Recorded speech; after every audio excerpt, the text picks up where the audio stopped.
ऐसा है सर, मैं एक बात आपको बता देना चाहता हूँ कि बौद्धिक रूप से ब्राह्मण सक्षम है इस समाज को आगे ले जाने में, और वे अराजक तत्व है जो समाज में इस तरह का उपद्रव फैलाना चाहते हैं। ब्राह्मणों के बिना जन्म से लेकर मरण तक कोई कार्य उनके बिना होता नहीं है।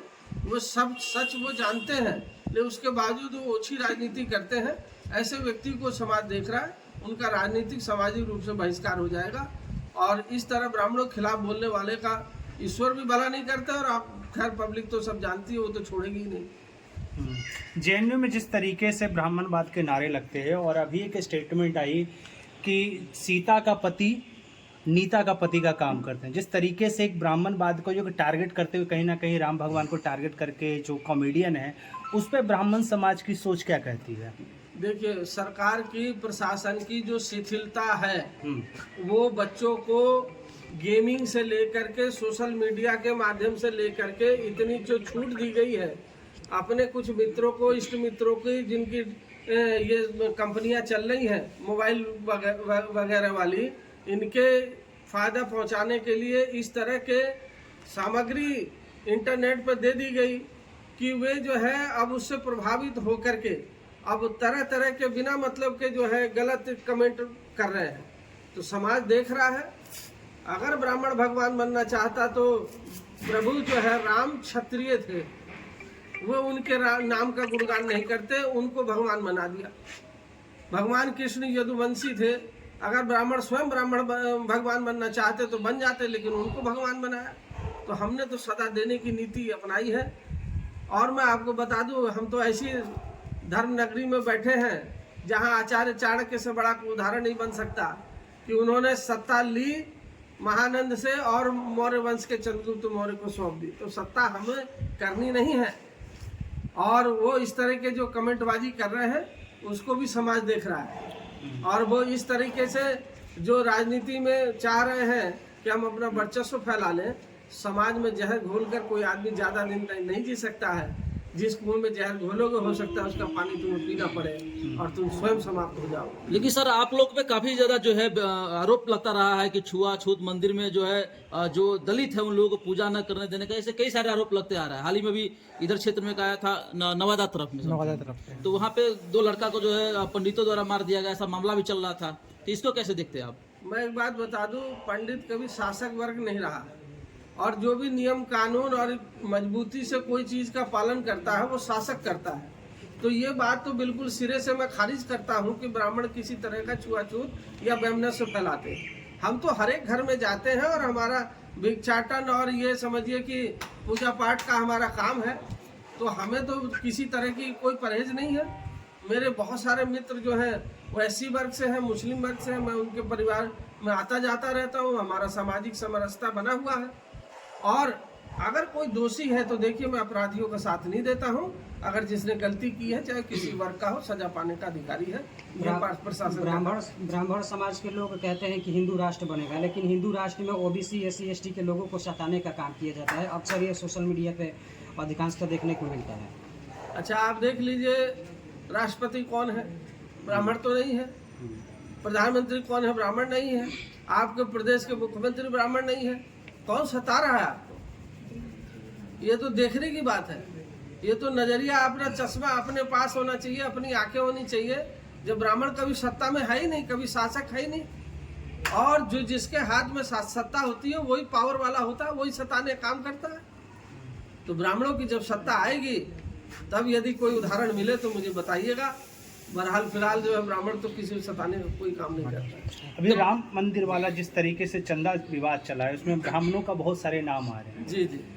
कहा जाता है जो राम को लाए हैं वही राम को चंदा चुरा लिए। जी जी। अब इसके ऊपर क्या आपकी सोच है? अब मैं एक बात बता दूं आपको कि नाम जो है, बड़े नाम छूट गए और अमचे चमचे पकड़ लिए गए। तो अमचे चमचे अगर वो लोभ में, किसी लोभ में काम कर रहे हैं तो कानून अपना काम कर रहा है, उसको सजा देगा। लेकिन बड़े नाम छूट गए हैं, ये मैं आपसे कहना चाहता हूँ। हाँ, इसमें कुछ और लोग होने चाहिए। जब तक जिसके पास चाबी है वो तिजोरी की चाबी तिजोरी खोलेगा नहीं, तो किसी की हिम्मत नहीं जो तिजोरी से पैसा निकाल ले। बड़े नाम आपका किन की तरफ इशारा जा रहा है? अब ये आप खुद समझदार हैं, मैं नाम नहीं लेना चाहता हूँ। वो बड़े बड़े लोग हैं, हो सकता है कि अगर मैं लूँ तो उनके शुभचिंतक मेरे को यहाँ FIR करवा दें, लेकिन है। काफी लोगों का कहना होता है कि ब्राह्मण जो होते हैं हमारे देश के लिए अभिशाप होते हैं, क्या कहना? ये आप अपने मन से पूछें कि आपका जन्म हुआ होगा तो माताजी पिताजी ने ब्राह्मण को बुलवाया होगा, और जब तक घर का शुद्धिकरण नहीं होगा तब तक जो है शायद उस घर का पानी। इसी तरीके से कोई अगर शोक किसी के घर में होता है तो सबसे पहले आपके शोक को हरने वाला, शोक को खाने वाला ब्राह्मण है, और तब आपको जो है कहता है कि अब आप जाइए, आप बिल्कुल फ्री हो गए।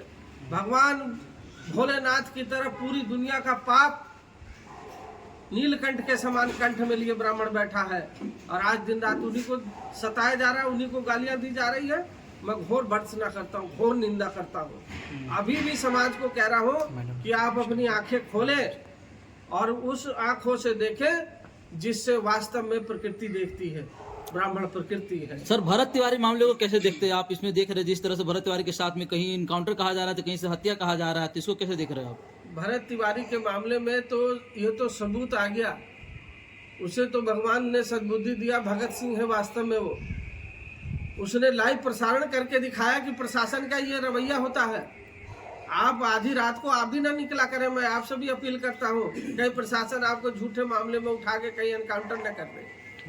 सर कारण आपसे है कि जब पुलिस अभिरक्षा में किसी व्यक्ति ने सरेंडर कर दिया तो इसका अर्थ क्या होता है कि वो पुलिस अभिरक्षा में चला गया, और जब पुलिस अभिरक्षा में किसी का मर्डर होता है तो उसकी गाज पूरे पे गिरनी चाहिए।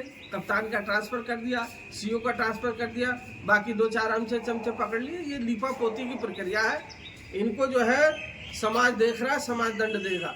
और एक बात मैं और आह्वान करना चाहता हूँ, हम भगवान परशुराम के वंशज है। भगवान परशुराम ने 21 बार रक्त की नदी की बैतरणी को पार किया है। अगर इस तरीके से बार बार प्रहार चलता रहा ब्राह्मणों पर तो 22वीं बार ब्राह्मण खुद उतरेगा और खुद रण क्षेत्र में देखी जाएगी जो होगी। तो सर आपसे पूछना चाहेंगे, उन्होंने कहा कि भगवान पुरुषोत्तम जी के थी हैं 21 बार, तो अभी ब्राह्मण समाज किसकी तरफ है? बीजेपी की तरफ है या फिर कांग्रेस की तरफ है या किसकी तरफ है, या फिर लालू जी की तरफ है? मतलब किस साइड की तरफ है होने वाले हैं बिहार में? सभी लोग जानते हैं कि ब्राह्मण जो है, जो देश के लिए कार्य करता है, जो देश को उत्थान की ओर ले जाता है, उसी के लिए ब्राह्मण कार्य करते हैं। और पहले भी राजतंत्र में देखा गया है, नवरत्न होते थे। राजा विक्रमादित्य के राज में या किसी के राज में नवरत्न होते थे और सभी ब्राह्मण होते थे। और ब्राह्मण के विचार को सरकार, राजा भी मान करके और राजतंत्र में राज शासन चलाते थे। उस समय का राज किस तरह का था।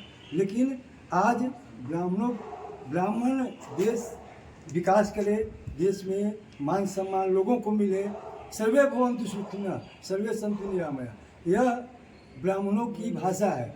लेकिन ब्राह्मण सभी को आशीर्वाद देते हैं, कल्याण करते हैं, लेकिन ब्राह्मण को देखने वाला आज समाज में कोई नहीं है। सब उनको भेद दृष्टि से देखता है, ये भिखारी है, गरीब है। लेकिन ब्राह्मण लोगों को ज्ञान ही देते हैं, कुछ कुछ देते ही हैं, देश के लिए मरते हैं। तो देश का किस ओर विकास जा रहा है, इसके लिए ब्राह्मण जो है इसी की ओर झुकते हैं, चाहे कोई भी पार्टी। पहले ब्राह्मण कांग्रेस पार्टी देश के लिए करती थी, कांग्रेस के पक्ष में थे। आज लगा कि कोई अच्छे पार्टी आई है और देश के विकास में अग्रसर है, तो उसके प्रति ब्राह्मण साथ दे रहे हैं। इस देश में ब्राह्मण समाज के लोग पूजा पाठ करवाते हैं, हर वर्गों में जाते हैं। क्या हर वर्ग के लोग जो है पूजा पाठ कराने का पात्र होंगे या नहीं होंगे? बिल्कुल होंगे। जिसकी धर्म में आस्था है और जिसने ब्राह्मण को निमंत्रण दिया है, ब्राह्मण जरूर जाएंगे उनके घर, और जाते ही हैं। सदियों से परंपरा चली आ रही है, इसमें कोई दो राय नहीं। अगर अन्य वर्ग के लोग अगर ब्राह्मण के घर जाते हैं पूजा कराने या किसी मकसद से जाते हैं तो उनकी चोटियाँ काट ली जाती है या तो उन पर अत्याचार वो आप एक प्रकरण उत्तर प्रदेश का एक प्रकरण बता रहे हैं, लेकिन शायद यदि आप उनकी वीडियो देखेंगे गुरु जी की, मैं आलोचना तो उनकी भी नहीं करूँगा, तो शायद उनकी भाषा जो है वो प्रवचन लायक नहीं है, अमर्यादित भाषा है उनकी। और वो उनका पैसे के लेन देन में झगड़ा हुआ था, जिसको जो है दूसरे रंग में रूप दे दिया गया। मैम, कैसे बचा पाएंगे जो ब्राह्मण के साथ आज जो दुर्दशा हो रही है, कई जगह से प्रताड़ना झेलना पड़ रहा है, तो उसको कैसे संभाला जा सकता है? ब्राह्मणों को बहुत अच्छी तरह से संभाला सर लॉडली बोलिएगा मैम। ब्राह्मणों को संभालने कि आपने पूरी सृष्टि की रचना कैसे हुई, ठीक है, ये बात आप लोग समझिए। पूरी सृष्टि देवताओं पे आधारित है, कहीं ना कहीं ये पूरा संसार देवताओं पे आधारित है। देवता किसके ऊपर आधारित है? देवताएं हमारे मंत्रों के ऊपर आधारित है। और मंत्र किसके ऊपर आधारित है? ब्राह्मणों के ऊपर आधारित है। तो इसीलिए कहा जाता है ब्राह्मण से बड़ा कुछ है ही नहीं सकता दुनिया पृथ्वी पे। अगर ब्राह्मण है तभी सब कुछ हमारी पृथ्वी पे है।